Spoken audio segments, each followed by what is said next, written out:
Welcome to Bump Set Chat, the podcast where volleyball professionals come on and share their stories, experiences, and advice.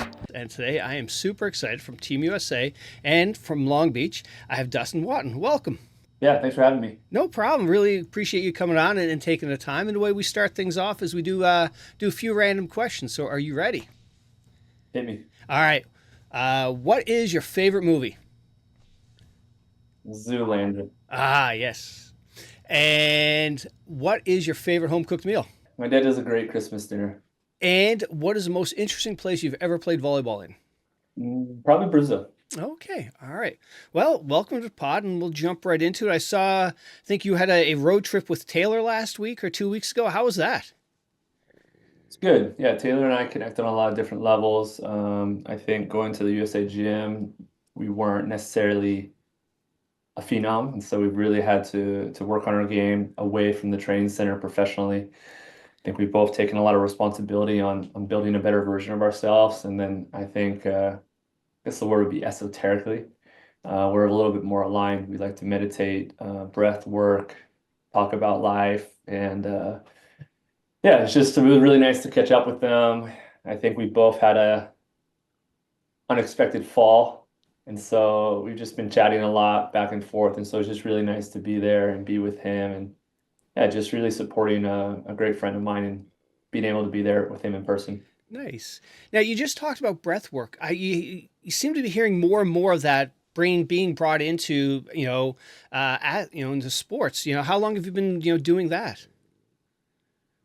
I mean, breathwork specifically, maybe for the past 6 months, but probably, let's see, 2013, 12 years I've been meditating. Yeah. So meditating has been a big key for me. The last 5 years of playing professionally, I started working with a visualization coach. And then, yeah, breath work, I wouldn't say so much for anything athletic, just kind of like cleaning energetically myself. And so I work with a breathwork teacher. She comes to my house and we work every week or so. Nice. All right. So where did it all begin for you? Where are you from originally? hmm Yeah, I grew up in Long Beach, California. A lot of my journey through volleyball was unexpected. My dad did play a little bit. He played at LBCC. He started Long Beach Wilson, where I went to the boys program. And then when I got to Long Beach, he was done. He'd always wanted me to play volleyball. I really didn't have an interest in it. The varsity coach at the time, John Crutchfield, who also is a volunteer assistant at Long Beach State, wanted my dad to coach. My dad reached out, hey, do you want to play? Still no. But it was also a very interesting time going from middle school to high school. A lot of my friends went one way, I went another. I just really didn't have a friend group. I really didn't fit in. And so I was coming from the soccer team, and a bunch of my teammates from the soccer team mentioned they're going to go out for the volleyball team. And so I went back to my dad and said, actually, I would like to play. And so that's how it started. Nice. So soccer was your sport growing up originally until you discovered volleyball? I had a lot of sports, but I wasn't good at them. Baseball was my first sport. Wasn't good at baseball. Basketball was my next big sport. Really wasn't good at basketball. Soccer was like my sport, but yeah, high school went okay, and club, I got booted off my club team.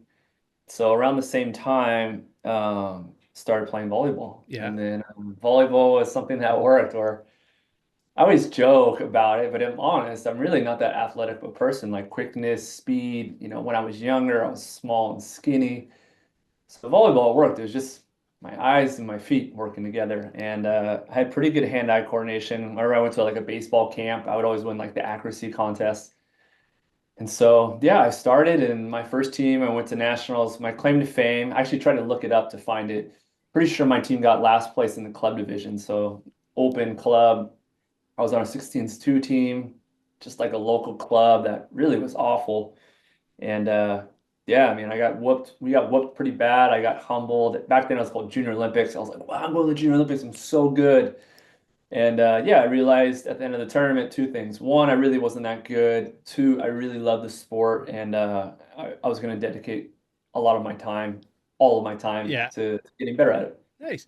And now, looking back, ever since you first started playing to now, with NOEZY Buckets playing pro, with Team USA, what is the hook that it had on you and that keeps you, involved?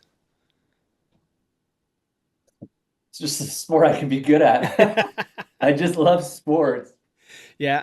Going back to it, I mean, in basketball, I get like chased down and then like blocked and then trying to play defense. Guys could do like double pumps. I couldn't jump. I wasn't fast. Soccer, I got pushed off the ball all the time and I wasn't fast. It was just really the only sport I could like play. And then, yeah, I'm just naturally, I think, pretty competitive, pretty resilient, stubborn. And so it was something that I could play and something I could progress in. And then from there, as I started to progress from high school to college professional, there would just be times where I'd make a play that I'd never made before. And I was like, that was pretty cool. I wonder what's next. And there's got to be some love because you look at what you're doing now with coaching all these kids and everything. So there's still, there's something there that, keeps you connected other than just a sport.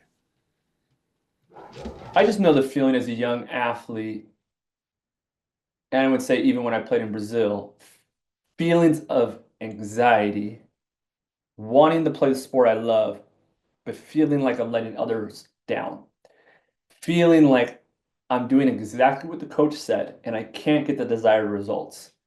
And just how bad that felt. Sometimes the anxiety would lead into shame when I was playing in Brazil. Yeah. And I just see so many athletes playing volleyball now that really aren't that athletic. They don't have good body control. Mm-hmm. They haven't been playing since they're 7 years old, but they still really love the sport. And so I really can connect and resonate with them. I had one of my one-on-one athletes, his dad reached out to me today.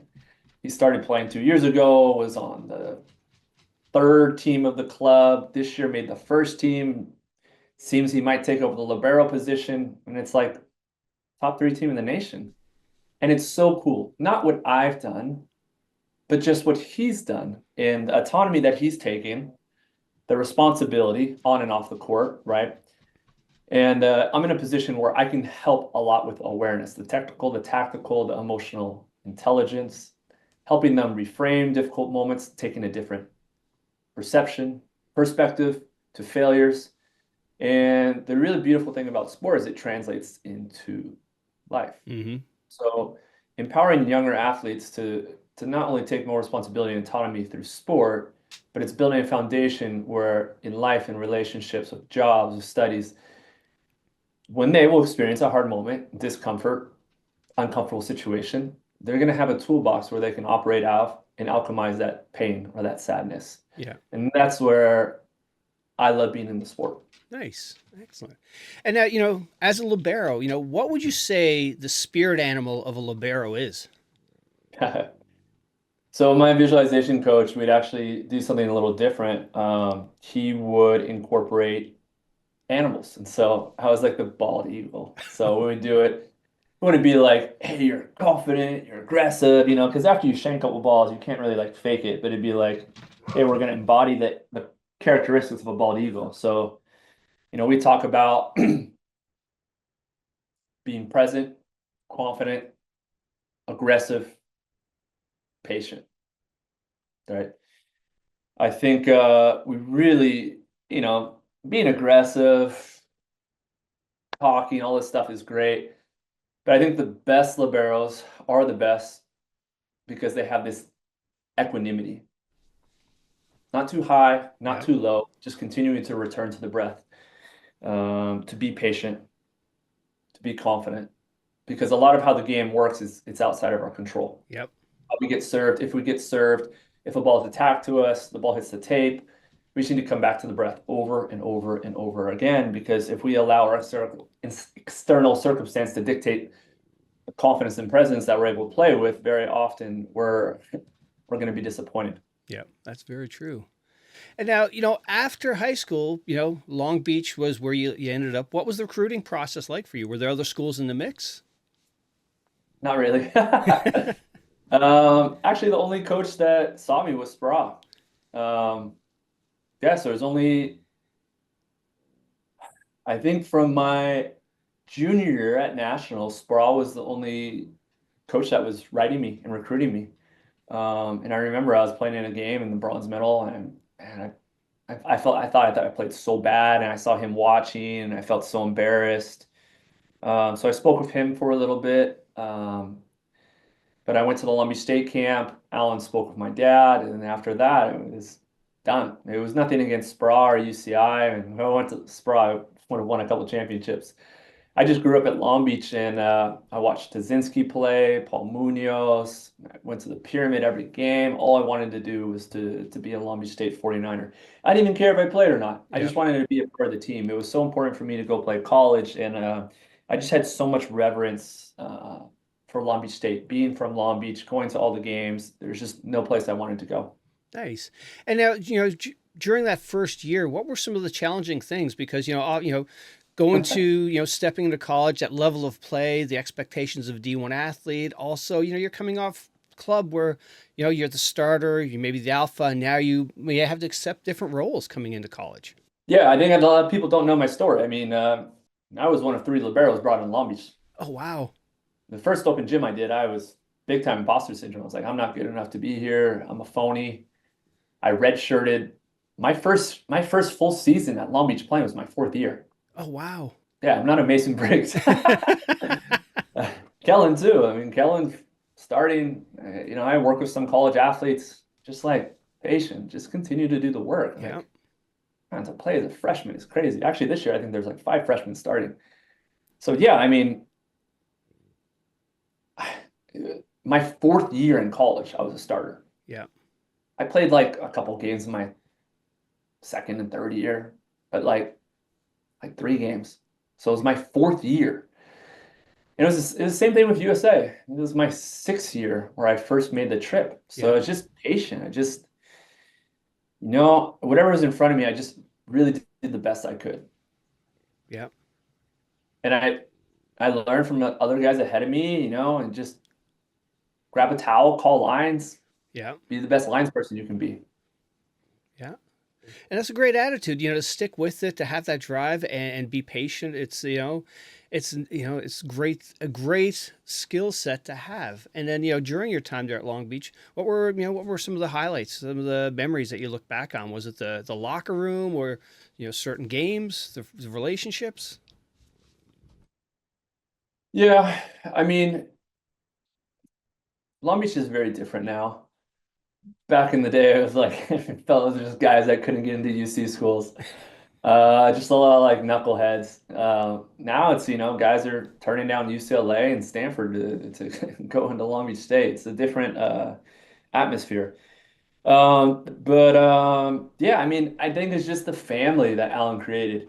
Alan cares about his guys. There's a Hmm. lot of coaches, and I know a lot of friends. They make a mistake in college, coach finds out, you're off the team. I made a couple mistakes in college, and I freaking got my butt handed to me by Alan. And then Alan would take me, put his arm around me, and it's like, you messed up, but we're going to learn from this, right? There's repercussions that you're going to have. And I think Alan just gets it. Like I made mistakes drinking and partying, and that's just because I was really insecure. Like I mentioned, I came from high school where I didn't have any friends. Yeah. Back in my day, it was like MTV, Real World, Jersey Shore. I'm looking like that's what a man is. A guy that's drinking and partying is really strong. He gets all the girls. And then I go to college and I see everyone drinking and playing drinking games. I'm like, well, this is how I'll fit in. I was very immature, insecure, and unconscious of how I acted. And I made a lot of mistakes. And I'm so grateful that Alan had that foresight that young athletes are going to make mistakes, because if he would have kicked me off the team, that probably would have spun me deeper into Yeah. insecurity and again, drinking more. And so, just Alan just cares for his guys. And he cares for the guys who are playing, and he cares for the guys that aren't playing. And a lot of those years where I was at Long Beach, I wasn't playing. And I'm just so grateful that he could see through that. Yeah. Rather than looking at a guy like that's a troublemaker, he sees through that. It's like that's a good kid. And I'm going to work him. And he's going to learn, and he's going to be better because of it. And I think the thing that I'm most proud of being a Long Beach State alumni is you just see how guys come in and how they leave. Yeah. He does a great job developing young men, and a lot of guys that go overseas and have a lot of success, right? That resiliency, the character, talk a lot about the grit. This is what you need to go be successful overseas. You're not going to be handed anything. Right.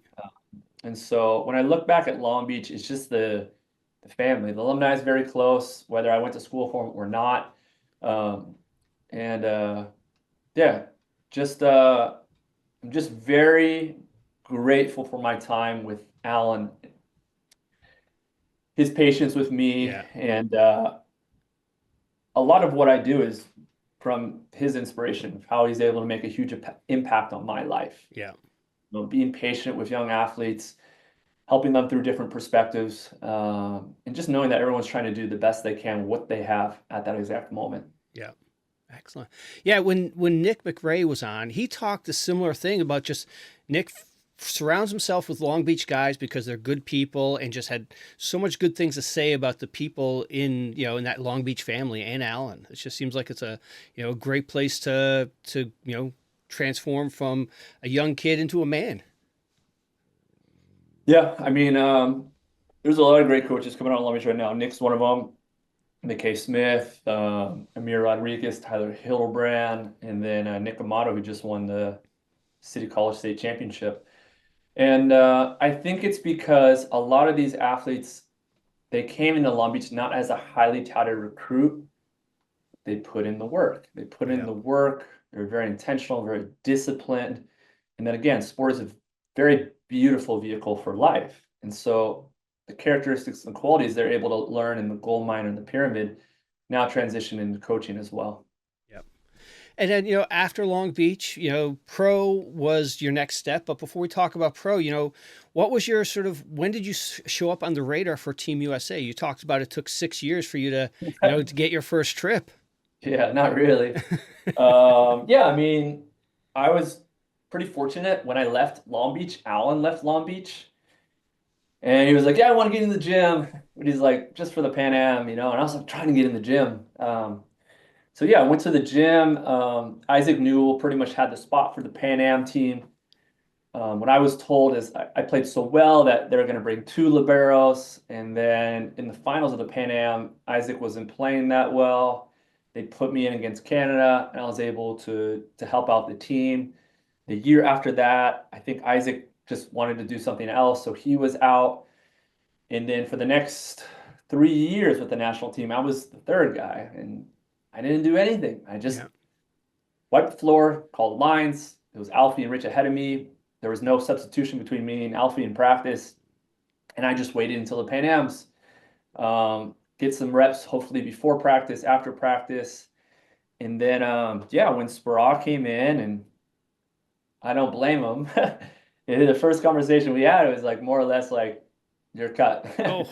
Because they brought in Eric, and Yeah. Eric was much better than me, right? So he's like, yeah, we're taking 3 liberos, and you're not one of them. Oh. I didn't really get the hint initially. I was like, cool. And I was like, wait, uh-oh. So I kind of like asked him, I was like, can I just stay and pepper and help out? And I felt like, like he was in a moment where he had to go do something. He was just kind of like, sure, like whatever. Yeah. So I just hung around. I was like a volunteer assistant coach for, almost 2 years. Rich moved on with his career. Alfie was, I think, just continuously banged up. And then in 2015, so Spra took over 13. I was in the gym 14. I guess 14, I did go to this NORCECA event in Detroit. And then in 15, they were traveling Reed Priddy as the second libero, but he was so banged up they couldn't take him to the finals. They brought me over to train with the team. I trained really well. I remember Mike Wall coming to me in the weight room is like, hey, we want to take you to Brazil, but you need to get a visa. It has to happen in 1 or 2 days, something like that. So I went with my dad, he got the visa, it's cleared, and I got to make my first trip, and it was amazing. And fast forward semifinals against Serbia, the team was just not competing well. Spra always very stoic, called a timeout and just ripped the team. It was like, guys, this, paraphrasing, embarrassing, we got to compete a lot harder. A couple plays later, a ball was shanked off into the stands. Eric went into the seats and just didn't get up. Oh no. So everyone's kind of looking around. He's not getting up. I always remember Sproul like looks at the bench and just like a shock of horror, like, oh man, I only got one option. And Lotman was like, man, I think you got to go play. Uh, and funny story, I had an agent from Brazil. So he gave me these funny, super Brazilian colored shoes. I wasn't going to wear them. Murphy Troy was like, you're not going to wear them? Come on. I'm like, they're too big. You're not going to play. Okay. Oh, no. So yeah, I went in the game and I think it was end of the second set. I looked down at my shoes and I was like, oh no, I got these freaking clown shoes on. But yeah, I mean, it's pretty crazy. When I look back at the film, I was a complete mess. How I was passing ball was like almost like a no look. Every single ball, falling, leaning, jumping, stabbing. But every ball was just like divine after off my hand into Micah's hands. And yeah, I played probably the best game of my life against Serbia. We ended up losing in 5, and then the next game was against Poland, and I was like really hoping that Eric was good. I was like, I played good. I hope Eric's back, and then I had to start against Poland, and wow, I was so stressed. Also played pretty well. Ended up, I think, sweeping them, and yeah, it was the best feeling ever. It was 6 years in the making. To have that opportunity, and yeah, just really grateful. The coaching staff, especially Ferbs and Mike Wall, the assistant coaches at the time, they just always believed in me, always tried to keep me going, because there's a couple times where I thought my career was over. And yeah, it was just a really beautiful moment. Yeah, for more or less, 5.5 years, just kind of a volunteer assistant coach. Yeah. Most of those years I was living at my parents' house, like my mid to late 20s living at my parents' house, just like, and I just believed I could do it. And so, yeah, that's how my journey kind of officially started with Team USA. Nice. But, you needed resiliency, and to have that, to stick with it. Any point along that, 5 years, you could have just packed it in, and who knows where that would have taken you. But you stuck with it, and you got to wear the jersey. That's that alone's got to be worth its weight in gold. Or to see your name on back of the Team USA jersey and getting that start. Exactly. Yeah, I mean, it was just something I just really believed in. I think one of the most powerful things in life is belief. Yep. Whether I did it or not, I don't. At the end of the day, I don't think it really matters. But it was the commitment and alignment with my best version. Mm-hmm. And yeah, I remember doing it like an Olympic interview. Like I wasn't supposed to be there. Like I was gonna make the Olympics. But the guy was asking me, he's like, what would it mean for you to be an Olympian? And I'm like, I don't know, it'd be cool, but the most important thing is I just consistently align myself with the version of myself that is an Olympian. At the end of the day, it's someone's decision. Yeah. It's not in my complete control. Right. But how I wake up and how I operate, how I deal with failure, how I deal with success, how I deal with my emotions, these things are completely in my control. And these things, at the end of the day, is what I'm going to be proud of. Yep. Yep. Absolutely. And now, when you started your pro career, when you first went over there, what was that process like? You had an agent, luckily you were at Long Beach and you had some connections or whatnot to give you an idea of what you were in for. Yeah, I'll tell you how it happened. I graduated as a senior and I just waited for someone to write me and nobody did. So I didn't get a contract. And I got really fortunate. Eric Lesserman played at UC San Diego. He was a year below me. I played down in club. So we played on the same club team, kind of switching off. Probably at the end, I played a little bit more. So he went overseas before me. Yeah. Because I didn't get a contract. He played in Austria, was speaking of a club in Finland. And I was like, you know what? Probably don't want to go to Finland and make $9,000 for 8 months. Right. So he handed me pretty much the contract. And it wasn't so clear. I had to wait for them to re-sign a Finnish middle. So they're like, yes, we want you, but you have to wait 2 months. And then eventually the day came where they signed me. Yeah. So that's how it started. Oh, I got pretty much gifted a contract from my old club teammate. My first year in Finland, I played great. I got Libero of the Year. Finland, we're going to make an analogy with baseball is like a minor A team, Yeah. maybe even not that. It's like a college summer team. So I got Libero of the Year, signed up an agent. I was like, great, thanks Finland. I'm going to go somewhere else. No contract. So I had to go back to Finland, played even worse. Finnish team didn't even want me. And I got fortunate. I was playing nationals with team Paul Mitchell. Two of the guys on the team, Damien Scott and Eric Vance, were playing in France B. And the manager was like, we want a high energy libero. And they're like, we know a guy.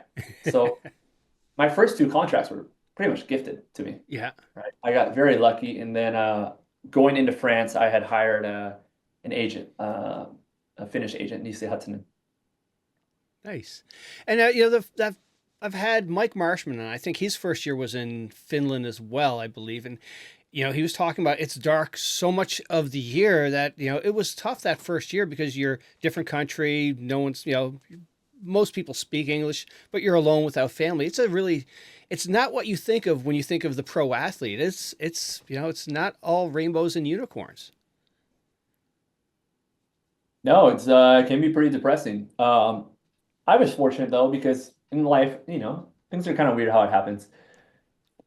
Me not getting a contract my first year was amazing because every day in Finland, I didn't care about the darkness. I was just so grateful I had an opportunity. Yeah. I was so grateful that every day I would go to the gym early and I would lift and I would do conditioning. So much to the point that the captain and the coach had a meeting with me and they thought I wasn't doing well. Yeah. They were worried about me. And I was like, no, like this is what I want to do. I want to go into practice early and lift and to do conditioning because I have the opportunity. I didn't have that opportunity before. Yeah.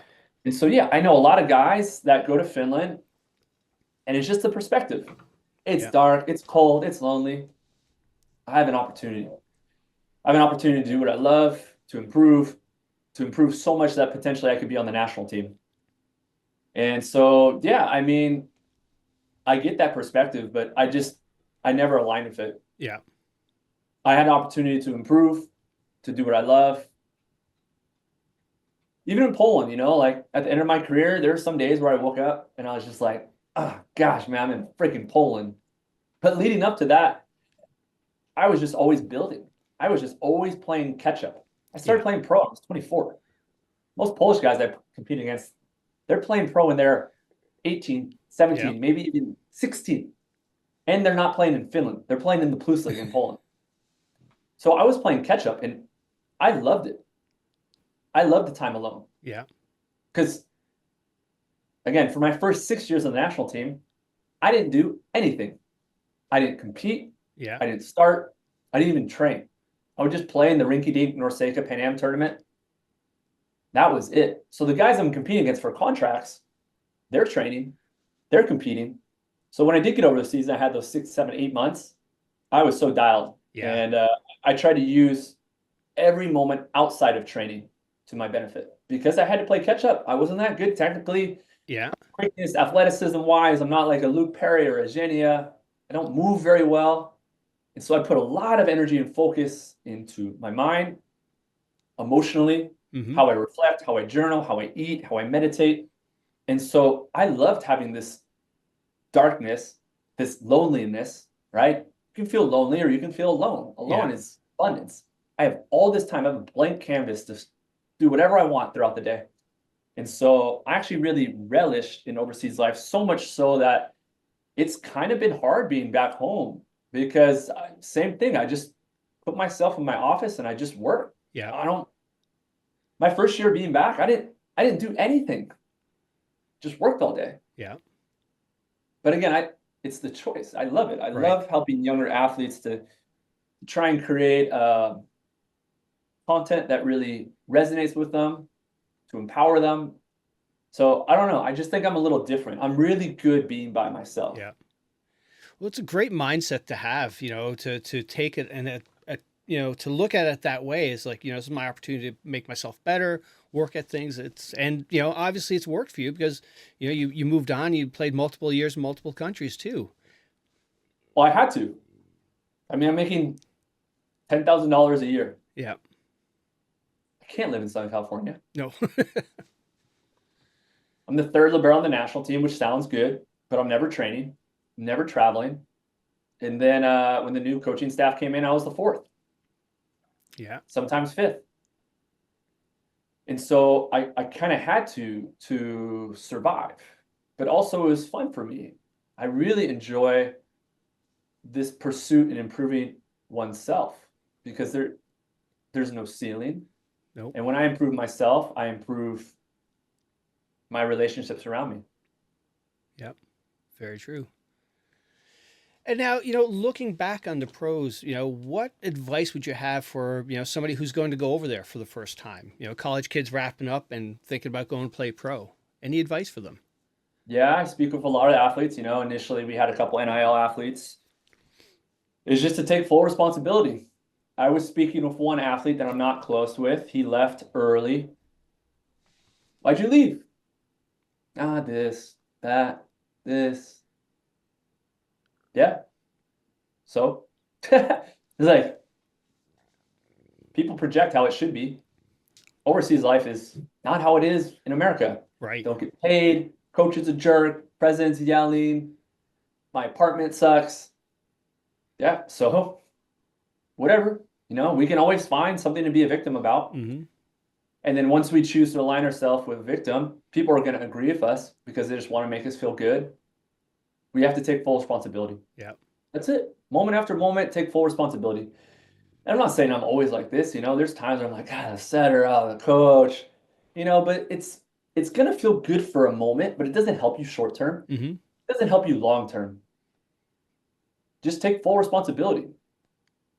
And, a lot of people will say too, like, I have so much free time. It's so boring. And I'm like, work on yourself. Start a business, read a book. You have so much free time. Like, that's a good thing, right? So it's just the perspective that we take. Again, we're Finland. Oh, it's cold. It's dark. Cool. When you get back to America, you're going to be so much more grateful in the sun. Yep. But yeah, I think the biggest thing is being able to reflect. I wasn't a big reader growing up. And then my second year in Finland, when I started to struggle, I had my mom send me a bunch of books about mindset, mindfulness, mm-hmm. and then just every year continuing to kind of compound on a different topic, different theme. I loved, again, reading about mindset, mindfulness, philosophy, stoicism. There's just always a higher perspective that we can take. Knowing that as athletes, we're much more inclined to just like gossip and complain. Yeah. And once you start doing that, you dig yourself a rabbit hole, especially if you're someone that wants to spend time on the national team.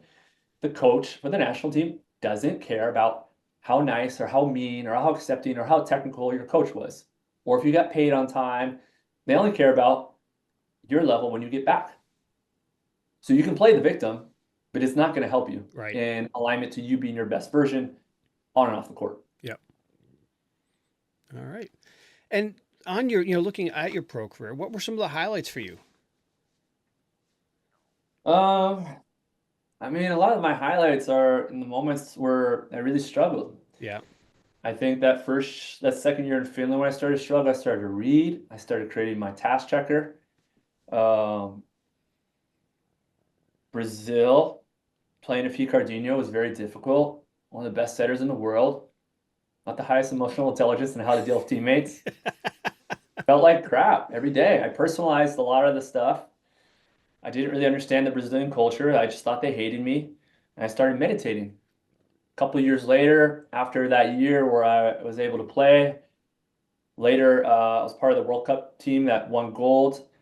I went to a team in France that was 1-19 at a certain point. Called my agent. I wanted to quit. I wanted to leave. Fortunately for me, he was just like, just wait, just wait. I read a great book, Meditations by Marcus Aurelius. I started taking full responsibility of everything that was in my control. And I was able to turn the season around for myself. And that's when every day started to become the best day ever, because I was fully committed to all those things in my control. All the things that I knew I could do throughout the week that would help me be as prepared and confident as possible to step on the court. Right, I was outsourcing a lot of my happiness. Coach not being cool, the teammates not being professional, the team not winning, the gym not being nice, not even having practice uniforms.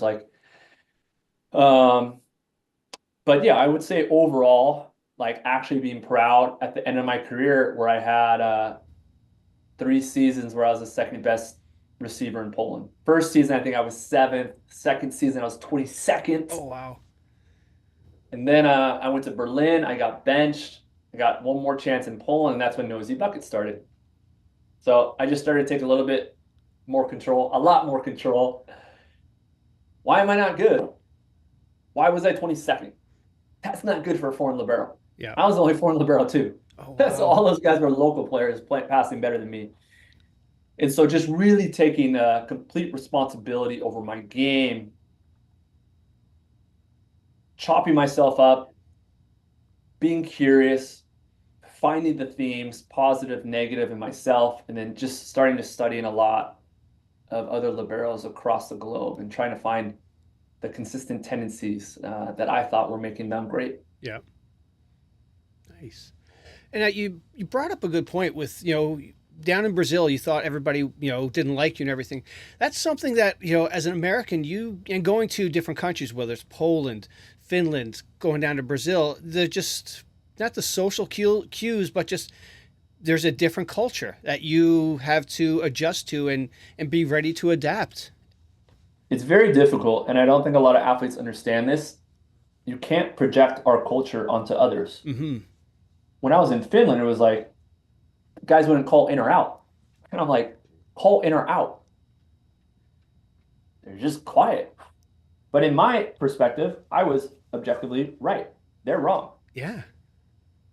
In Brazil, how they train, we'll say in America, how they train in America, you make a mistake. Hey, nice job. Like, appreciate your effort. Really good job. Next one. Come on, you got it. I believe in you. In Brazil, they just curse at you until you figure it out. Oh, wow. And I just took it incredibly personal. I was also on every Brazilian I talk with now. It's like, bro, you were on the craziest team ever. Two of the most ridiculous personalities in the world that played volleyball. And I just took it very personal because I didn't speak the language. Yeah. The team didn't really hang out. It was an older team. The team didn't really hang out after practice. So my only real interaction with my teammates was them just yelling at me all the time. And I just was like, yeah, I suck. I think I can relate a lot to what female athletes feel. I'm letting the team down. Wow, not only am I not good, not only I won't be the libero, but I'm letting the team down. And I just felt so much shame. And that shame continued with me the next season in France when a lot of athletes on my team wanted to see me win. And I would shame myself. And that was really difficult. And it took me a long time to really work through that. All right. And, during, when you played, did you have any pregame rituals, certain meals, certain playlists, certain meditation that you did before game? Yeah, a lot. You want the full day? Yeah, let's go for the full day if you got the time. Yeah, so full day, wake up, meditate 20, 40 minutes, make myself a smoothie bowl, probably go over the scouting report one last time. I like to do my own scouting report. I like to draw it out, probably watch 3 to 5 games, and then go to serve and pass. I'll watch team scouting report. I come back, make a nice lunch, meditate, nap, wake up, go to the scouting report one more time, have a little smoothie, a little coffee, get to the game, call my visualization coach. That's usually 10 to 15 minutes. Maybe listen to some music before the game, and then we'll get going. Nice. And now, when you were playing, you had a couple of bad plays. What was your go-to to reset, to refocus, to recenter? Yeah, my visualization coach, I like to, visualize the bald eagle, like maybe more so of a timeout. I learned something from Sean Rooney at the national team where if I could feel myself feeling like, oh man, I feel feelings of anxiety, I'm feelings of letting people down.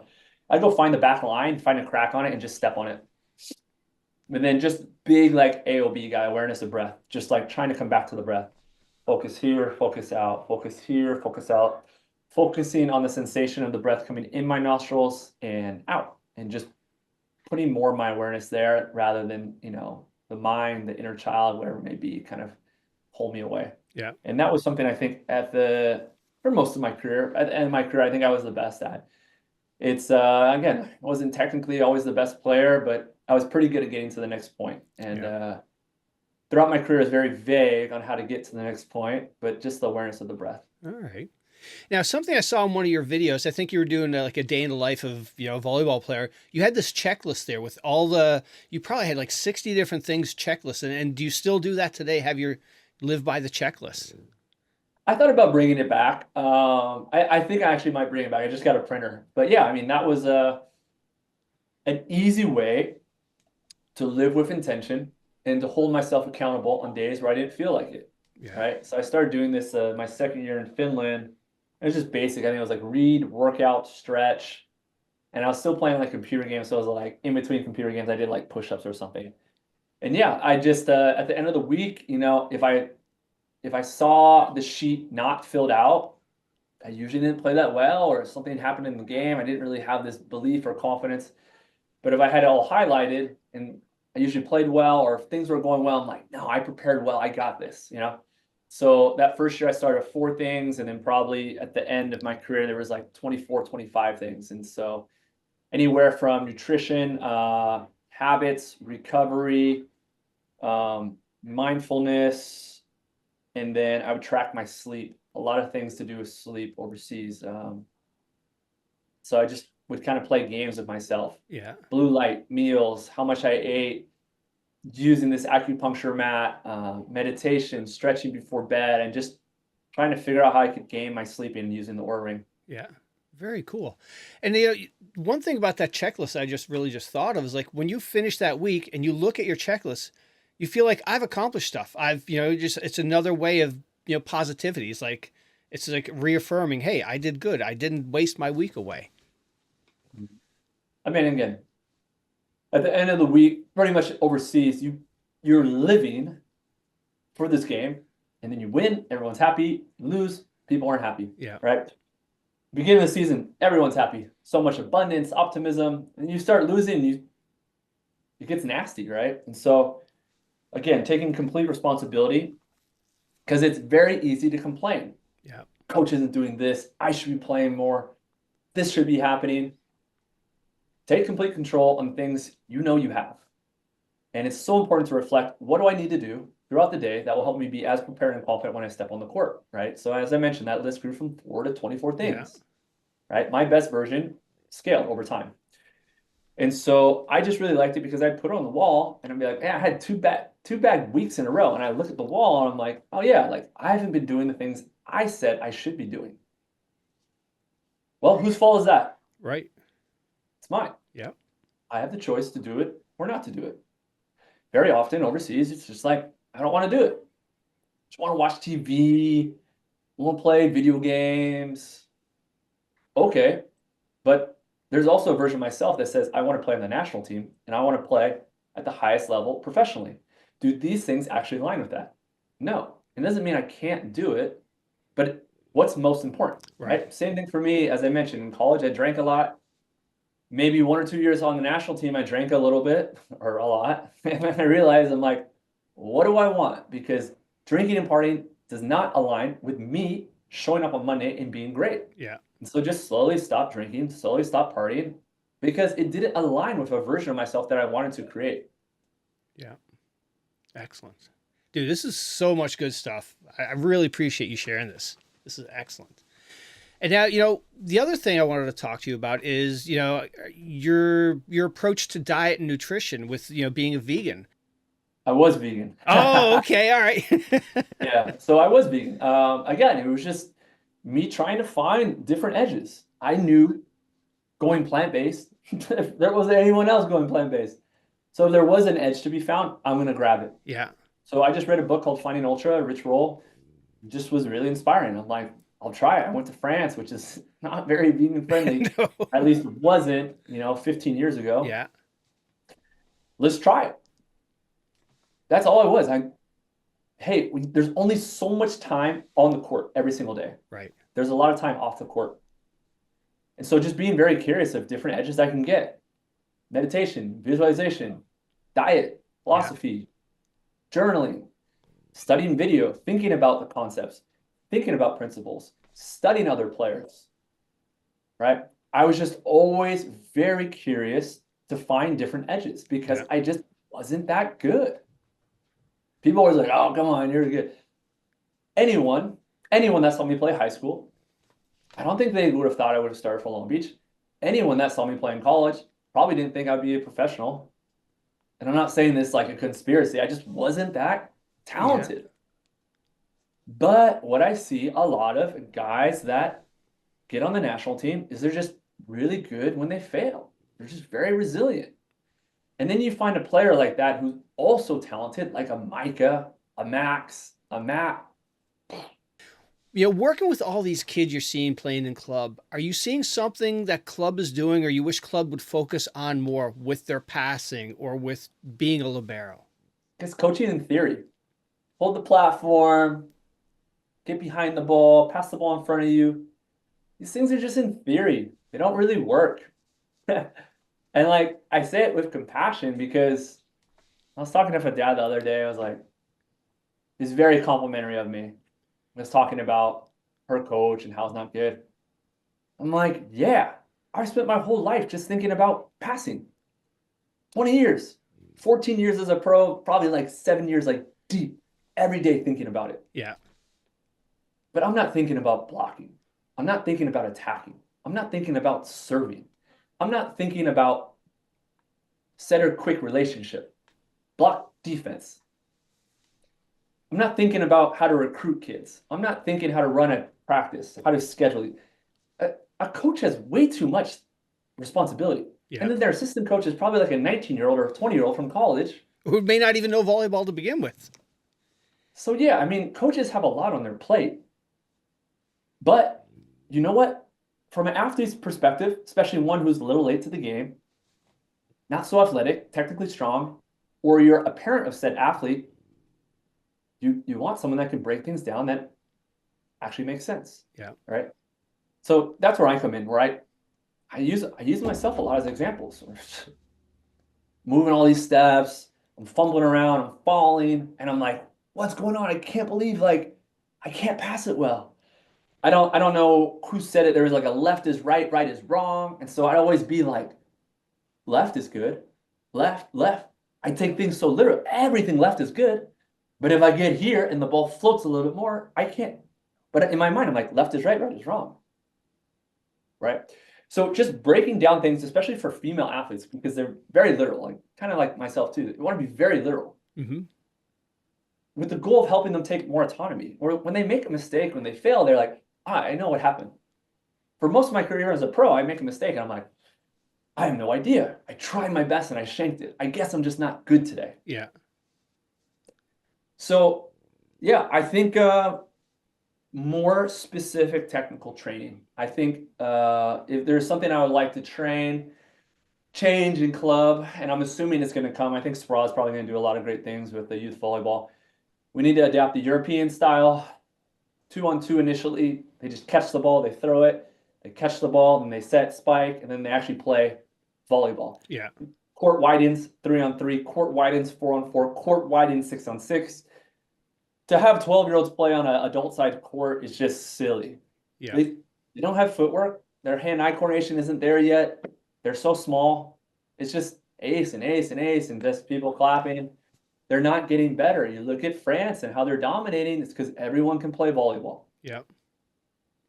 Rather than like, you start playing volleyball like, you're a middle, you're a this, you're right. that. And then that middle, who's a little taller than everyone at age 11, stops growing at 14, and then they're done because they never were taught how to pass. Yep. So yeah, I think a more technical approach, and then I think we need to shrink the court in general, and people need to play all around. Yeah, excellent advice. Yeah, I talked to a coach who played over in Italy, and they were talking about, from a youth standpoint, they're playing half courts, 3-on-3, down the middle, and it just makes so much more sense. Like you said, that a normal regulation volleyball court is too much for 12 and 13-year-olds who are just starting into the game. Yeah, I mean, yeah, in France it's even smaller. When I was there, it's pretty much like the 10-foot line and like a third of that. Yeah. Width. Yeah. So you need to play the game. You need to touch, bump, set, spike. When I see 6-on-6, it's just ace and ace and ace. There's no rallies. So to make the court a little bit smaller for athletes to catch the ball, work on the hand-eye coordination, and then build upon that. It's the same thing in like why I teach the split step. It's like we want to build the framework where our eyes and our feet work well together, and then from there we can start building on top of it, almost like a house. Yep. Excellent. And now I have a question for you. So, you know, I see this with my daughter's age group of 14s and 15s and now 16s, is that mid-level sort of chest high serve or receive. They don't have the dexterity to overhand. So what do you recommend, or a skill to, you know, because if a lot of them, you see them step back and they take it off and it just goes over their head.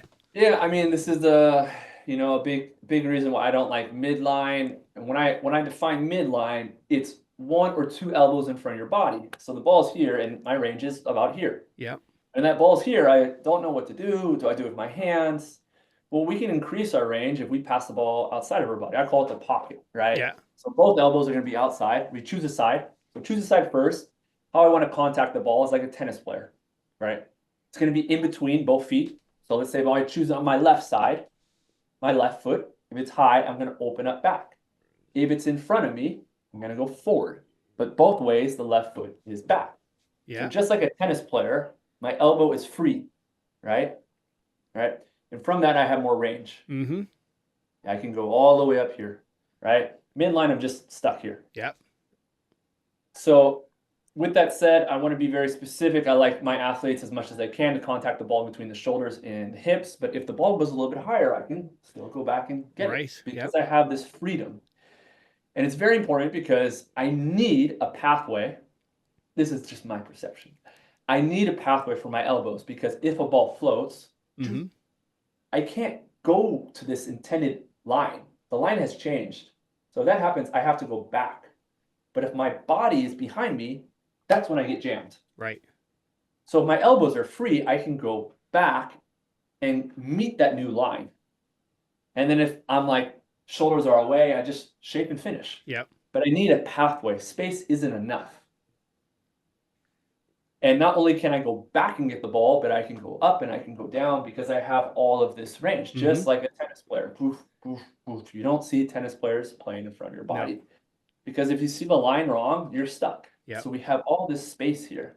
I can go back and get it. Nice. So a big thing for me is I just don't want to pass balls where my elbows, 1 or 2, are in front of my body. Yeah. Because I can be passing here, and I think a lot of people could say, great, this is outside your body.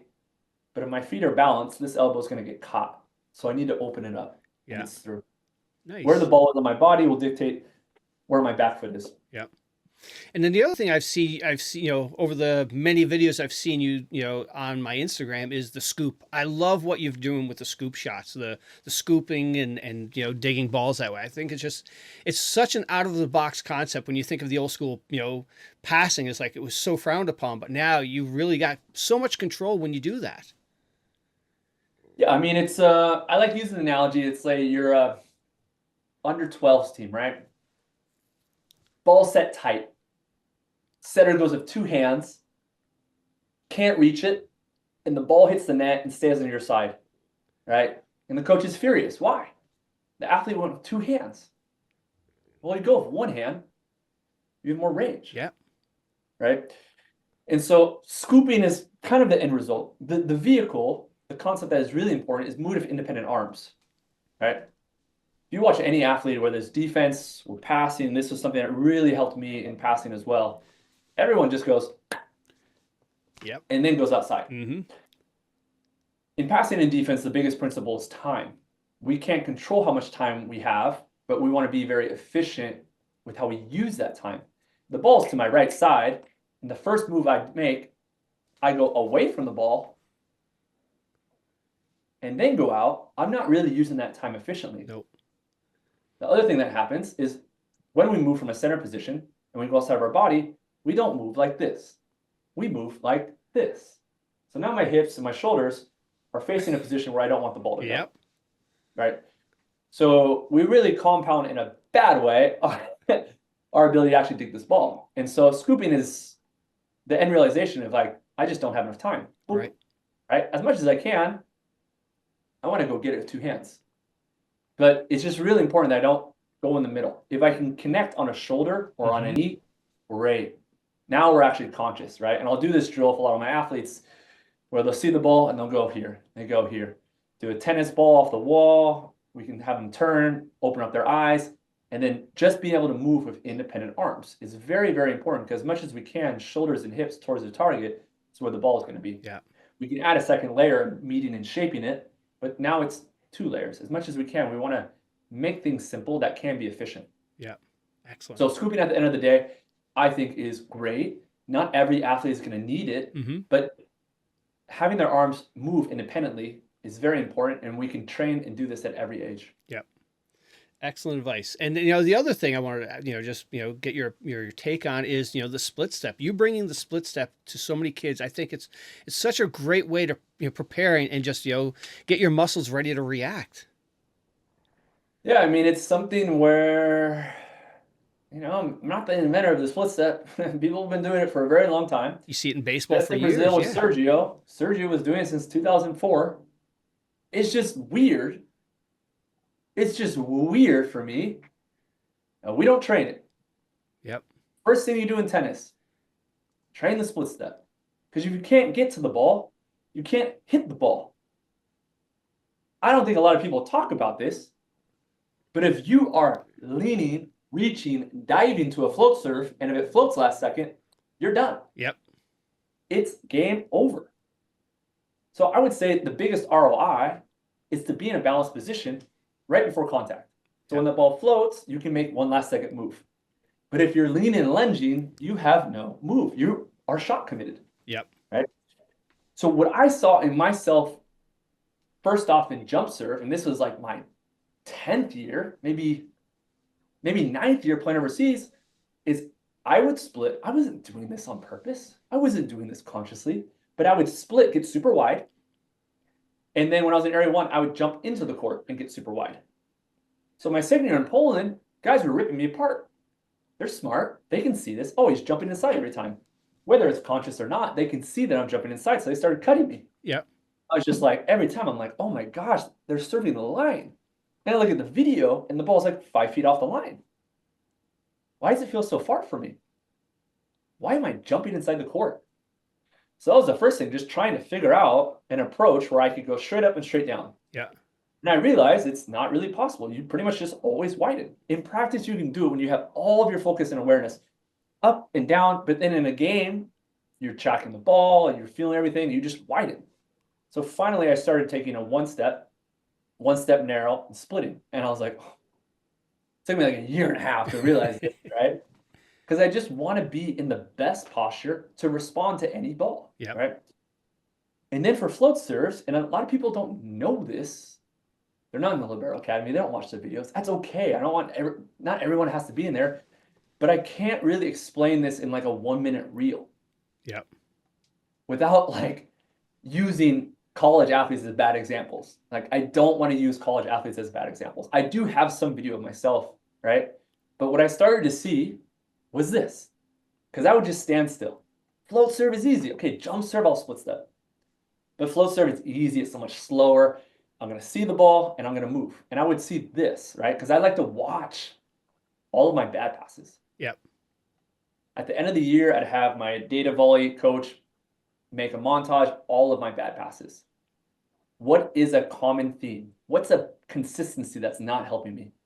So one thing I saw after my first year, I think in Katowice in Poland, where I played really well, I would do this. I would step to my left, but the ball is actually to my right.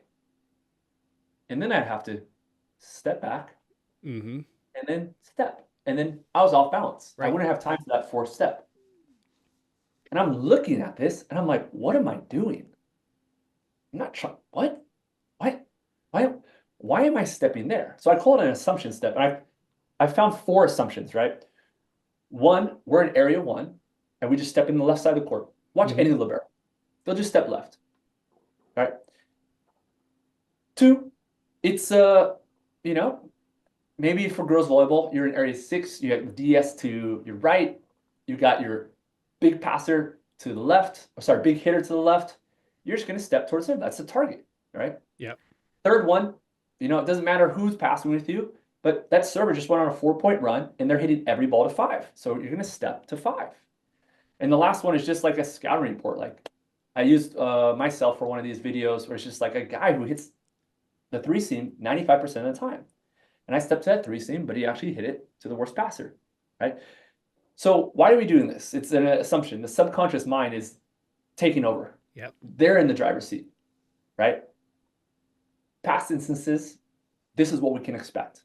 It's a guess, right? Yep. It's going off a lot of data though, right? Going back to area 1, probably 95% of serves are to the left. Doesn't mean it's to us, to area 6, to area 5. Right. Probably 95% of the serves are to the left. But when I step left, then I have to go back. And then here, I'm off balance. And if the ball floats last second, I'm done. Yep. So the thought with the split step is we just want to be efficient and conscious. It's so silly to me that people push back on it. I want to be conscious, efficient, and then powerful for my first step. That's a bad thing. I don't like, again, it's so important to me because it's made such a big impact in my game. And if people don't want to train it, they don't have to train it, whatever. Right, yeah. But it's very clear for me, right? I don't want to guess because if I guess, often I will be wrong. Right. So the timing, right? I'm up and I see a visual cue and I respond off of that visual cue. More autonomy in our game. Going along with this principle that time is very important. I want to be very efficient with my time. If the ball's to my left, I want to move to my left. I don't want to move right and then left. The ball's in front of me. I don't want to take 2 steps back and then go for it. The ball's behind me. I don't want to take 2 steps forward and then go back. Right. Sometimes it can work, but not consistently. It can't work. And that's, for me, why Lexi was such a great passer. Every time she uses a split step, and every time she's right. Yep. Someone wrote me the other day. I was talking about this article and just saying how, what was it, like some other, like talking about the Stanford Libero, how she doesn't use a split step and how she passed so well. Great. Like, this Stanford Libero was sweet. Body control, athleticism, feel. It's amazing. Right? But it's just like Sarah Franklin, who I was thinking about this today. She doesn't really torque, right? And I would think everyone would agree her torquing, she's going to get more velocity, more range. But she's the player of the year, so she doesn't need to change, right? I think probably she could. Yeah. Right? So we want to use all the tools that we can. Absolutely. In relationship with the principles that are important, right? For Sarah's example, it's like velocity and range. For a libero, if you can get balanced on every single ball, track it in between your hips and the shoulders, you're going to be lights out. Yep. So I just don't think a lot of people are, not to put myself like on a pedestal, are thinking about these things like, what are the things that we can do to correlate with consistent success? Yeah. But with blockers, it's a 2-man block, and they're always shoulder to shoulder. Probably going to be a consistent success. We're blocking defense. So I don't know. The big thing for me in the split step is I want to be more conscious with that first step. I see a physical cue, and then I respond, rather than just allowing my subconscious mind to be like, I think. Right. Last time, maybe. Right? But then we go, boop, and then it's too late. Go the other way. Yep. And just So again, like I said, I was slow. I was like, I'm a slow libero, but at the end of my career, I was so fast. I was taking up so much more court. Before the split step, teams would target me short. Going to my last season, teams wouldn't even serve my pipe hitter because I would just steal everything. It's just so easy for me. Just in the air, I see the physical cue, and then I go. Able to get 3 steps, and I steal the ball. Yeah. Passing became fun. It was so fun for me, and a skill that I think brings so much anxiety for so many athletes. God, yes. For coaches that didn't pass or play, I don't think they understand how much anxiety comes from not being able to pass a float serve well, because you don't know actually what you needed to do. Right. You get jammed, you get spun, and you have no idea what you did wrong. You're just like, I just am bad, right? And so I'm so grateful for my career and not being talented, for not being on the youth national team, for not being on the junior national team, for having to wait 4 years to start at Long Beach, for having to wait 6 years to actually make my first traveling squad, to playing, having 4 years after college where I didn't play for an actual professional league. I played for crappy Finnish league, and I say crappy with reverence. I love Finnish people, and the B League in France. These are not considered real leagues. So I've really had to go through the mud. Yeah. but I can relate with younger athletes and what, not just how they're playing, but what they're feeling. Yeah, excellent. And now, is that where NoEZBUCKETS started? Was, after, going through this, like, I can help young kids with this, or how did it all come together? Yeah, exactly. I had an old teammate from college. One day, just like I was back in California, he just wrote me and was like, "Hey, do you want to get lunch?" I'm like, "What does this guy want from me?" So we got lunch. He let me know that he was working as like a business coach. And so he was kind of pitching me. He's like, "What's your point? Like social media?" I'm like, "I want to help, I want to help younger athletes, think about the game differently." He's like, "Were you selling anything?" I'm like, "No, that doesn't really feel right. I don't want to sell stuff to my followers, my audience." And then again, he's like, "Well, what do you really want?" And I'm like, "Well, I want to help them. I want to help them on their path, all right?" And so he was like, "Well, what if you created a product for them to pay money, knowing that when people put money down, they're more likely to engage in the content. They're more likely to engage in content. You're gonna have a bigger impact on their career." Yeah. And I was like, "Yeah, it makes sense, but like, I'm not buying." But maybe 2, 3 months later, this is after I got benched in Berlin, kind of like my last chance in Poland. And all I've heard through all my teammates from the national team program, once they left, was, "Man, I miss it, and you got to have a plan." So it was Yeah. like pretty divine timing where it was just like, man, this could be my last year if I don't play well. So I started working with them. The first product I created was a mindfulness journal. And, it didn't really make any money. And I was like, what am I doing? Oh my gosh. Because working as a business coach, I'm paying like half my salary to him. And I'm just like, what am I doing? This is so dumb. But I just continued to be curious, and I allowed social media, my audience, to kind of be my guide. Mm-hmm. So along while I was building the journal, I was watching professionals, right? I was on Volumetrics watching the best liberos in the world. And I think this is when there was stories, not reels on Instagram. And I'd just be like, "Hey, look what Popivchak does on this one. You see how he breaks his arms?" A lot of coaches say, "Don't break it." And people are like, "Well, this is cool. Like, I want more." So like I made a passing course of, showing like, hey, here's how people split set. Some people use one, some people use two, some people don't jump at all. Here's how people start with their arms. And then people are like, "Cool, Dustin, but we want to know like how you play the game." Yeah. And so I started writing a little bit more how I play. Like the initial courses, I like wrote them out. It was such a long process, writing out, finding specific clips. Like each course took like 5 months. Oh, wow. And then I was just like, I'm just gonna get in the gym and film it. And so yeah, it's just been really fun, especially with the Libero Academy. Um, Everything I do is for this fake persona called Jake Shea. It's like two of my best friends in college, names combined.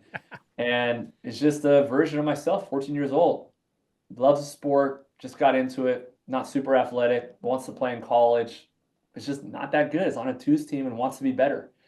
So everything I create is just with a younger version of myself in mind, how I can help this version, and just thinking about, man, I get jammed, I don't know what to do. I really love volleyball, but I feel so anxious. I had a bad tournament. I feel like I'm quitting. I feel like I should quit, right? And now in my present version, I've gone through so much of that, Mm-hmm. and I just have different perspectives to help a younger version. Because a lot of times, let's say the athletes I work with one-on-one, they have very smart and capable parents, but it's their parent. It's their parent. So their Yeah. parents like, "Okay, mom and dad." And I'll say pretty much the same thing. They're like, "Wow, yeah, yeah, I'll do it, I'll do it." And it's just great because at the end of the day, it's going to help them with volleyball, and it's going to help them with life. Mm-hmm. Journaling, meditating. One of the first exercises I have athletes do is called Dream the Dream. They're going to write a letter to themselves 10 months from now. All the things they've accomplished on and off the court, new routines, new habits, and things that they've sacrificed. It's their first chance to take ownership over their journey. Mom and dad can say this, but they probably won't do it. Right, When I come in and exactly. say it, they're fired up to do it. Yep. And so it's just, I'm so grateful of my journey because I know what it feels like to feel that anxiety, to Mm-hmm. feel that shame, to feel that nobody really like values me. And I was just, for whatever reason, I was just a little more stubborn and resilient than other athletes. a lot of it probably wasn't through abundance. It was through scarcity, whereas like, I need to be good at volleyball because if I'm not, who am I? Right. But through that, I just kept on pushing and was more creative and more intentional. And now I can hopefully offer that awareness to younger athletes as well, because I believe athletes who love the game of volleyball should be able to play it with more clarity and confidence. Yeah, absolutely. Maybe you're not going to be perfect. Maybe you're going to pass in 2.8, but to help them have the awareness of how they can prepare at a professional level and how they can reflect and go through difficult emotions. And you know, what is the most rewarding thing you take away from NOEZY Buckets? You know, what are some things that just like, wow, I'm so glad I started this. Messages from athletes and parents. Yeah. That's it. Any one that really sticks out over the years that really like always hits the feelings? So much of my work, I do it and I just throw it out. And I see people like it. I see people engage with it. Yeah. But again, most of my journey of my business, I'm in my office here. I'm in my office in Poland. Yeah. Thousands of miles away from anyone. And so it really hits home when I see athletes and parents at clinics, how grateful they are. Or I went to the Final Four for the women's, and just a lot of people stopped me and just chatted because I don't really feel the effect. Yeah. No people are watching it, but it's just I think it really pushes me forward when people stop me and they reference what they've done with their team, how it's helped their athletes, how they've gotten their athletes more excited. And then I just think the big one is them being more confident. Because them being more confident in volleyball and sports, them going to be more confident in life. And I think that's what we need more of in our culture, that people that can feel difficult emotions and maneuver through them rather than feeling defined by them. Yeah. Excellent. And now, you talked a little bit about the Libero Academy. What is the Libero Academy, and how does that correlate with NOEZY Buckets? Yeah, so NOEZY Buckets, let's say the company, the entity. And then I have 4 specific online academies. The first one I created was the Libero Academy. So it's just, again, everything I wish I would have known as a young athlete. I started with the passing course, the digging course, and just touching on concepts that I believe are very important, different ways that you can play the game. A lot of NOEZY Buckets, it's not a right or wrong. There's so many different styles and schools to play from. Mm-hmm. So I'm going to break it down and how I see it, but also I want to find and seek out the best athletes in the world, the best liberos in the world. I was so fortunate to have Genia come in. I went to Brazil and worked with Sergio. I think a lot of people don't know Serginho, who played for Sada Cruzeiro, 4-time world champion. Sorry, 3-time world champion. 4-time best libero world championships. I want to learn from them. Mm-hmm. I want to see how they play the game. I want a different perspective, right? Small chance, I'm going to bring in Zatorski from Poland, another guy I have a big respect for. Want to work with Luke Perry, Popivchak, right? So they're sharing their journey of being a libero. Yeah. How they pass, what they're looking at, what they're thinking about defense, how they're navigating jump serves, right? So we have a lot of clinics where I'm in the gym, another professional's in the gym explaining, breaking these down into concepts. And then something that I'm working on right now is we got pretty much, I think it's 20 concepts, passing, digging, setting, emotional intelligence, and we have a weightlifting course coming out from my last Polish coach. So pretty much any pain point someone has, it's addressed in there. Yeah. Gosh, floaters are so difficult. I feel like I'm getting jammed. I know. Watch this video, me getting jammed, and then the correction I make, the drills that you can use. Nice. That's so cool. And I think I had is TJ Sanders a part of the Setter Academy? Is that associated with NOEZY Buckets? Yeah. So I had TJ on a couple of weeks ago. So much good stuff came from him too.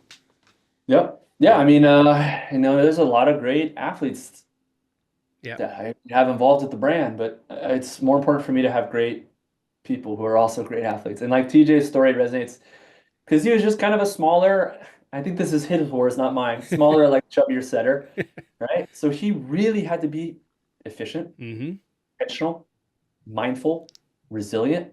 And from that, he has so much that he can offer. Yeah, definitely. And then the other really cool thing I think with volleyball is, you can pick up something from anybody. And it's a game that you can play from, 12 years old up until you're 50, 60, 70. Somebody, you can always pick up something to add to your toolbox. And I think that's such a cool thing with volleyball. Well, I continue to keep them playing. I just do things and I just like, whoa, that was pretty cool. I Yeah. wonder what's next. Yeah. I wonder what's next. And I just play. I just played and I competed hard. And I was watching a lot of video of myself. But I really know what I was watching. And then at the end of my career, I was like, wow, I think I actually understand the principles that are important and the concepts I can use and align with these principles consistently. Yeah. So then it was like really fun, where I was almost like a coder. I feel like for me, a flow start passing is like code. It's just coded. Get to the ball, open up, and have a possibility where the ball floats that you can still get the angle on the ball. Same angle and trajectory, right? Yeah. Obviously, it's not that simple, right? You can scout, you can move your reception line, you can do show and take, you work on your split step, timing of the split step, how you're moving, the footwork, a lot of different footwork that you use. And then, yeah, I mean, you could pass the ball in front of your body in like the Brazilian style where they're finishing with their shoulders or, like the pocket passing. But I think volleyball really got fun for me when I was like very intentional and could like more or less start to understand the small principles that play a big role in me being more consistent. Mm-hmm. And this wasn't until my 13th season as a pro. My 13th season as a pro, my last season, I was like, oh, I think I get flow start passing.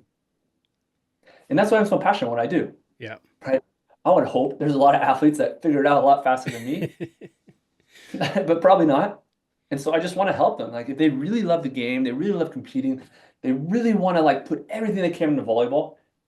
I want to build a framework where they can get the most out of every single day and really compound their growth. Because again, sport is a great vehicle for volleyball.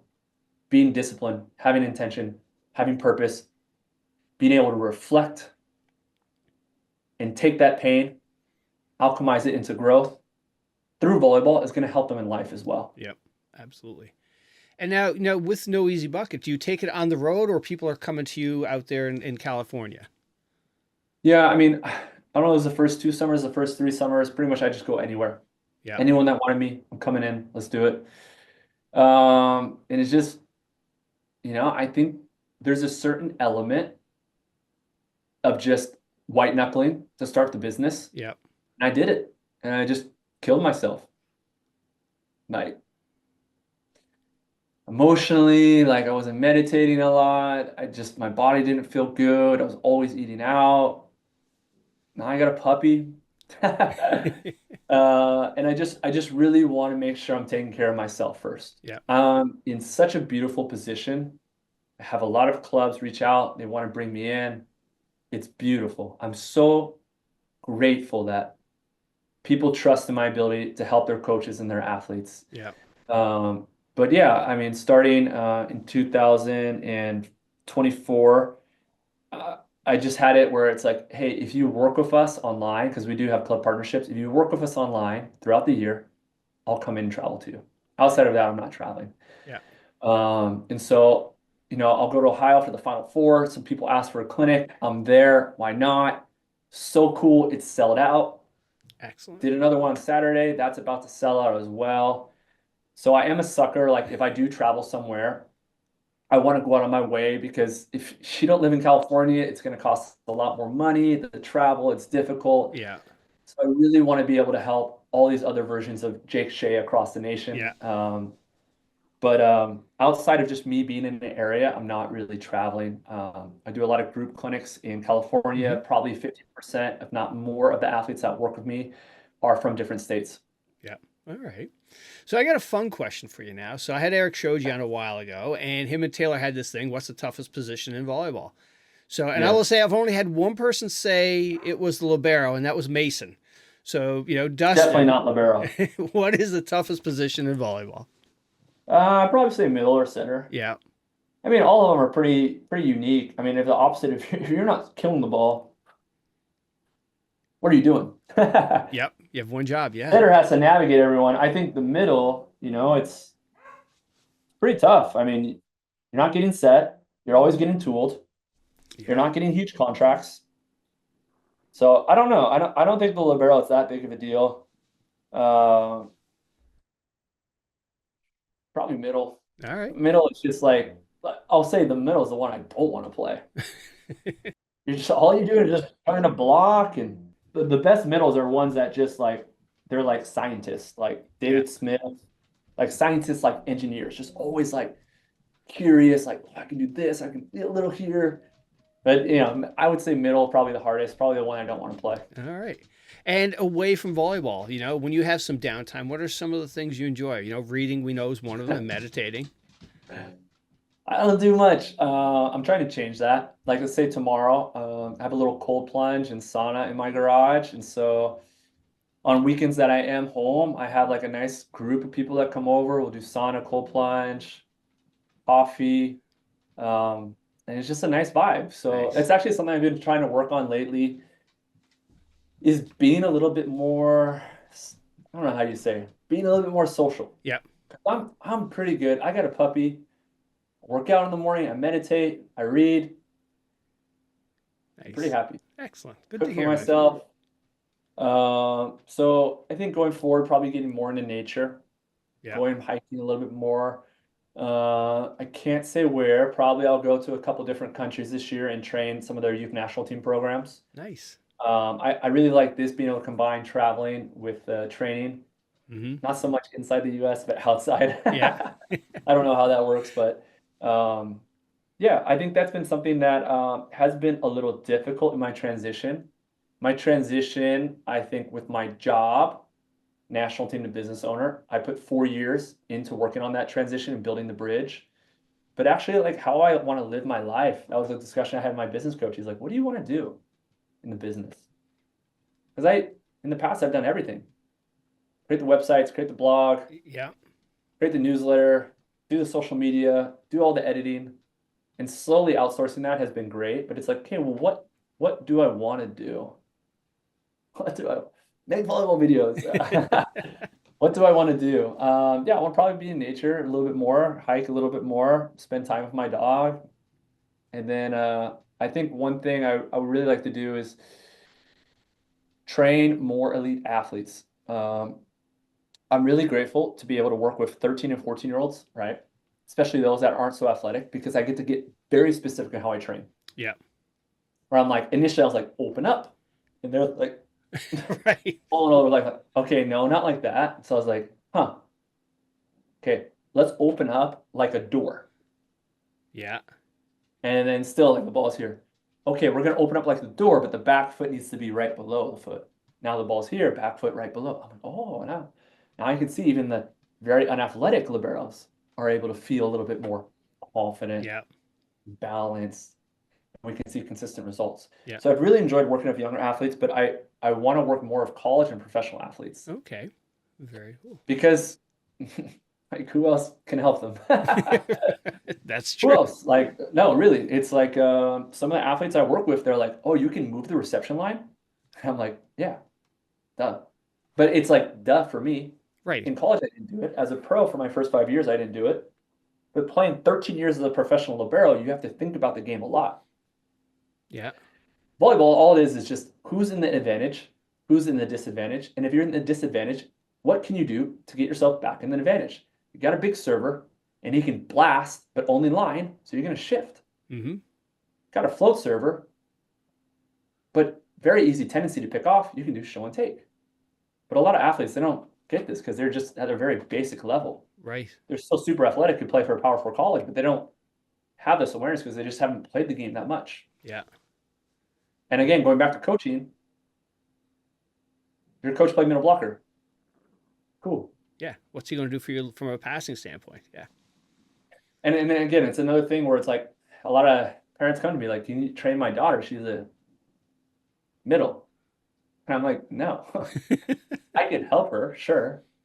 But I just want to coach what I know. Yep. Exactly. Because not only the technical and tactical, but the emotion behind it. Yeah. I can say weird things like when I was talking to Taylor Averill, we had a discussion on something like low and over. Low and over makes so much sense, right? Blocking, get low and over. Taylor's like, not always. I'm like, all right, tell me more. Well, someone's higher than you. You want to reach a little bit so you can touch it. Yeah. Oh. But in theory, low and over makes sense. In practicality, time and place. Yeah. exactly. So again, we want to say things where the athletes can actually take autonomy. It makes sense. They can take autonomy and they can reverse engineer when things don't go well. Yeah. So they don't have this onslaught of anxiety. All right. Very cool. Excellent stuff, man. Now I got to ask you, you just talked about doing some nature stuff, and you were hanging out with Taylor, and Taylor just did this like 3-day blind thing in a cave or something. Did he tell you about that? Mhm. Are you going to, you Boy, signing up? I've done something similar to that. I would say what Taylor did is a little bit more intense. I did a 10-day silent meditation retreat. Oh, wow. So you No can't look at talking. eyes, you can't speak, you can only eat, sleep, meditate, and walk for 10 days. Holy cow. In those 10 days, you're meditating for about 10 to 11 hours a day. Yeah. So a lot of pain, like just physical pain in sitting that long, discomfort. And yeah, the big concepts at play, equanimity and impermanence. And when you came out, what did you take away from that experience? First off, we need connection. It's also kind of funny because I'm not really good at connecting. Yeah, not talking to someone for that long is very difficult. No, I think the biggest thing is just like the ebbs and flows in life. Things will pass. Yeah. Like when we're experiencing pain and we're experiencing sadness, it just feels all consuming. Things pass. Yeah.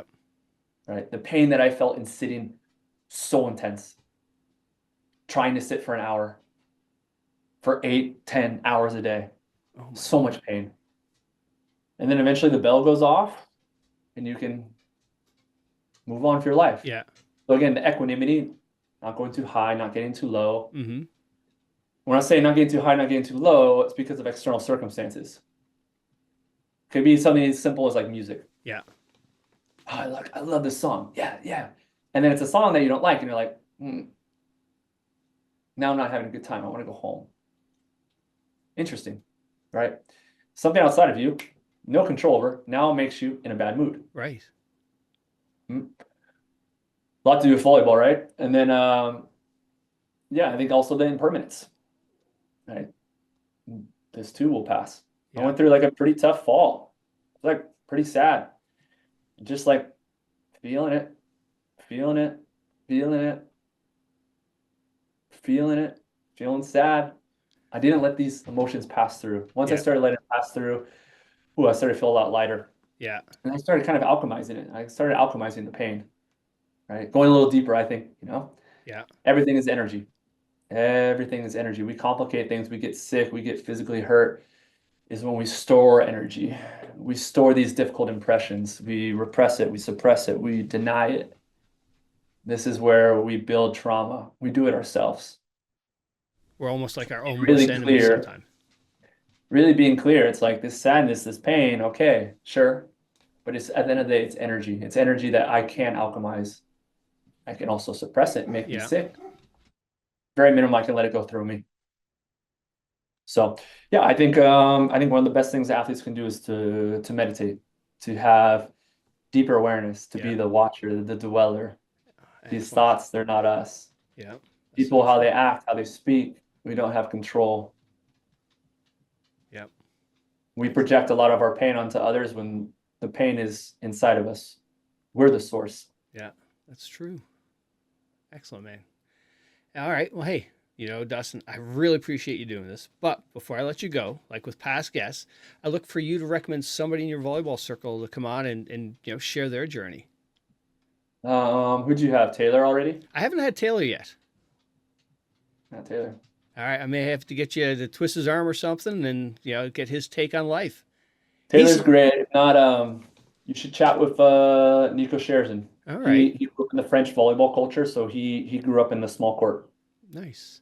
Yeah, it seems like you and Taylor are sort of on the same, very similar personalities from just what I can take from his videos and what he's sharing online. Yeah. I would it's not putting ourselves on a pedestal, we're just quite introspective. Yeah. Like we both recently went through like breakups, like a long relationship breakup. Yeah. And I think how we've handled it is in deep contrast to how a lot of people handle it. Where instead of going out and finding someone else or dating or partying or drinking, we've gone within. Yeah. What can we learn from this? How can I be better? What can I do to gain a different perspective? How can I take more responsibility? Where could have I been better in the relationship?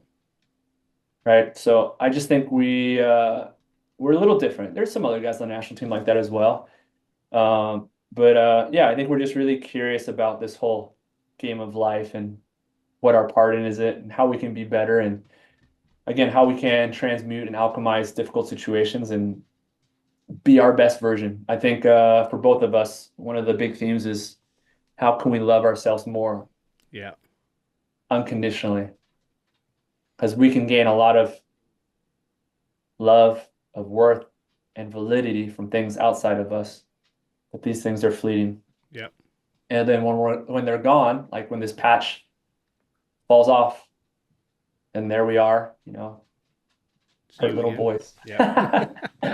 So yeah, I think Taylor and I, it's just a little different. Like we just like to think about life in a different way. Not saying that we're better than anyone else, but we're just a little bit more introspective. And I think in the athletic sports world, I haven't found a lot of people like that. Yeah, it's very nice to see different perspectives and outside of what the normal you think of that athlete. And it's like here's things you see Taylor sharing, here's things you're sharing. I think it's very good, and it's going to help somebody out there. Exactly. I think Taylor and I are very fortunate to have a platform where people look up to us. And I think with that platform, we can be vulnerable with our struggles, knowing that through our vulnerability, people who look up to us will have empathy for us and also courage for themselves in going through whatever they're experiencing. Yeah, absolutely. Well, Dustin, hey, thank you so much for doing this. Best of luck with NOEZ Buckets, and look forward to seeing more content from you. Thank you, my brother. Really grateful for you and the consistency and quality of stuff that you're putting on. As I mentioned, I don't really do podcasts, but I think you're doing such a great job. I wanted to be on, and I have a lot of reverence for the work you're doing. Thank you.